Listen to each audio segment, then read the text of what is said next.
G my name is doctor Muhammad Shahid from the Riphah institute of media sciences. اور academy سے پہلے I have been a journalist for around 15 years for different media organisations. Sir دو جو points ہیں, ایک governance کا اور ایک ایجوکیشن کا, اس پہ میں ایک گزارش کرنا چاہوں گا چونکہ یہاں پر ڈیسیشن میکرز ہیں, آپ بڑے لیڈنگ گروپ کے چیف ہیں پنجاب گروپ کے.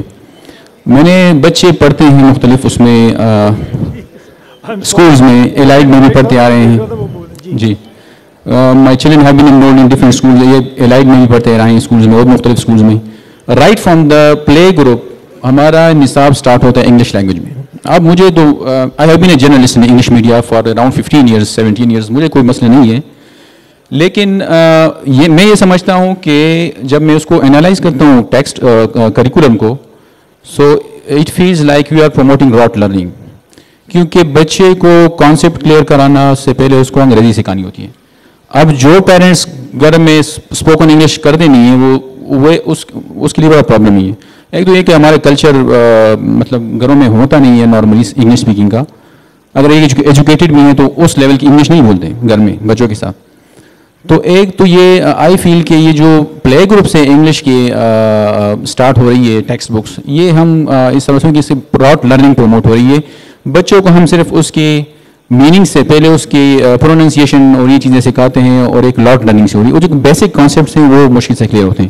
Instead of starting these English language books from the play group on words, اگر ہم پلے گروپ میں فرسٹ اور نرسری میں اور فرسٹ یہ جو پہلے 3 ایئرز ہیں اس میں اسپیکنگ یا اسپوکن انگلش کی کوئی کلاس رکھ دیں, اور پھر سیکنڈ سے ہم اس کے سارے بکس کو جو ہے نا بچوں کے وہ انگلش میں کر دیں, تو میرے خیال میں یہ ایک طریقہ ہوگا کہ بچے جو ہے نا ان کی بیس بھی بنے گی اپنی لینگویج میں. اور پھر تو یہ ایک ایشو ہے بیسک لیول پر I feel so. Second governance کے متعلق جو آپ نے بات کی ہے, it's very good idea to have to convert all these divisions to separate provinces. لیکن ایک ایشو جو ہے وہ یہ ہے کہ سر ایک چیف منسٹر کے ساتھ ایک گورنر کے ساتھ 8-10 گاڑیاں پروٹوکول میں ہوتی ہیں جو کہ ہمارا پبلک منی ہے. تو یہ ڈویژنز جب بنیں گے تو اٹ مینس کہ اگر ہمارے 40 چیف منسٹرز ہوں گے تو if you multiply this by, تو اتنی گاڑیاں اتنا ریسورسز ویسٹ ہوگا, جو کہ پاکستان نال از فیسنگ فائنینشیل ایشوز. تو یہ تھنکنگ ہم کس طرح ڈیولپ کریں گے کہ جو آسٹیریٹی میجرز ہوں کہ وہ چیف منسٹر بھی آ جائیں, اور وہ ایسے آسٹیریٹی میجر اس طریقے سے آ جائیں کہ یہ تھنکنگ ختم ہو جائے جو ہمارے بیوروکریسی میں, جو ہمارے ایلیٹ کلاس میں. دیکھیں سر ہمارے اگر آپ ویسٹرن کنٹریز کو دیکھتے ہیں تو ان کے پبلک اور ان کے ایلیٹس یا جو رولرز ہیں اس میں گیپ نہیں ہے اتنا.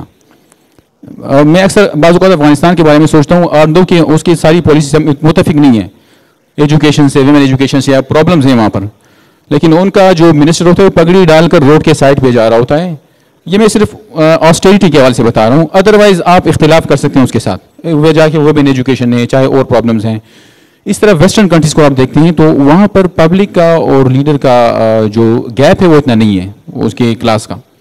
تو ہمارے یہاں تو یہ بھی ایک پرابلم ہے. تو فرسٹ تو یہ تھنکنگ کس طرح ڈیولپ ہوگی آسٹیریٹی کی, کہ جس طرح ابھی ہو رہا ہے جو ایک چیف منسٹر کے ساتھ جو ہے نا 10 گاڑیاں جا رہی ہوتی پروٹوکول میں, پر ڈے اس کا ایک وزٹ پہ بھی 30-40 ہزار روپے خرچ ہو جاتے ہیں مختلف اس میں ایسپیکٹ میں. تو ایک تو یہ تھنکنگ ڈیولپمنٹ ہے کہ یہ کس طرح ہوگی before converting all these division, جس طرح آپ نے کہا انٹو سیپریٹ پروونسز, جو کہ اچھا آئیڈیا ہے. ڈیولیشن آف پاور ہوگی ڈویژن لیول پر ہوگی, یہ بالکل ٹھیک ہے, لیکن یہ تھنکنگ کس طرح ڈیولپ ہوگی ہماری. اور دوسری جو ایجوکیشن کی میں نے بات کی ہے کہ بچوں کی کہ right from play group, because we don't have a culture of speaking, بچوں کے ساتھ انگریزی میں بات کرنا یہ ہوتا نہیں نارملی, بہت سے گھروں میں نہیں ہوتا. تو اگر پلے گروپ سے یہ ایک راٹ لرننگ سی پروموٹ ہو رہی ہے میرے خیال میں, یہ 2 ایشوز میرے ذہن میں ہیں. Thank you. یہ تو اس کوشچن کا تو میں انتظار کر رہا تھا بڑی دیر سے. ہر جگہ یہ بات ہوتی ہے کہ جی افورڈیبلٹی کیسے ہوگی, 4 چیف منسٹر ہیں وہ مان نہیں ہیں تو 40 ہو جائیں گے تو کیا ہوگا.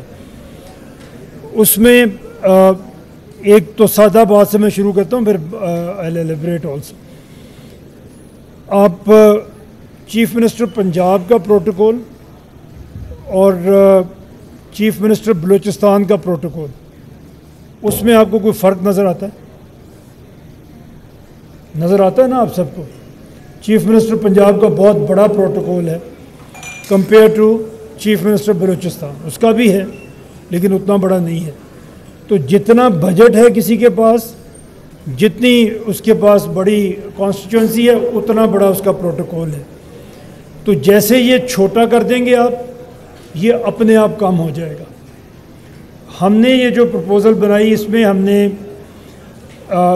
یہ بھی کہا کہ آپ صرف 16 ایسے ڈپارٹمنٹ ہیں جن میں جو آپ کو چاہیے، اسینشل ڈپارٹمنٹ جو، اس میں فائنانس پلاننگ ہے، ہوم ہے، ایجوکیشن ہے، ہیلتھ ہے، لوکل گورنمنٹ ہے. اس طرح کے ہم نے 16 جو اسینشل رکھے ہیں. ابھی تو 70 کے قریب چلے جاتے ہیں.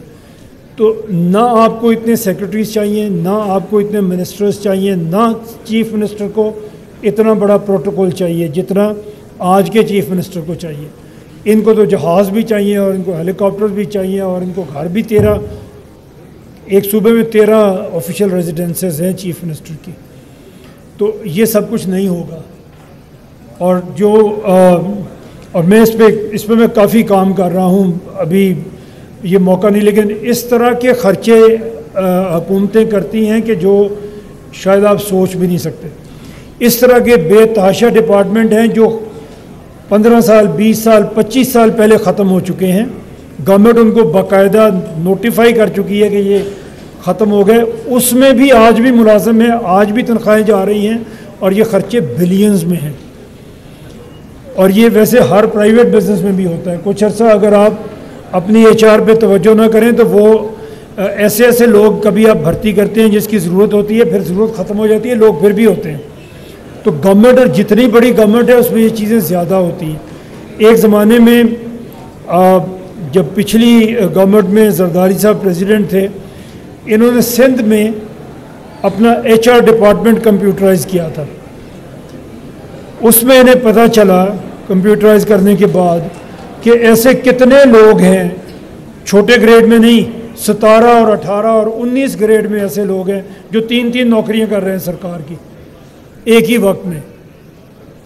تو یہ اتنی بڑی بڑی مس مینجمنٹس ہیں کہ اگر آپ ان کو ہی کنٹرول کر لیں گے تو آپ کے پاس بہت ساری گنجائش نکل آئے گی.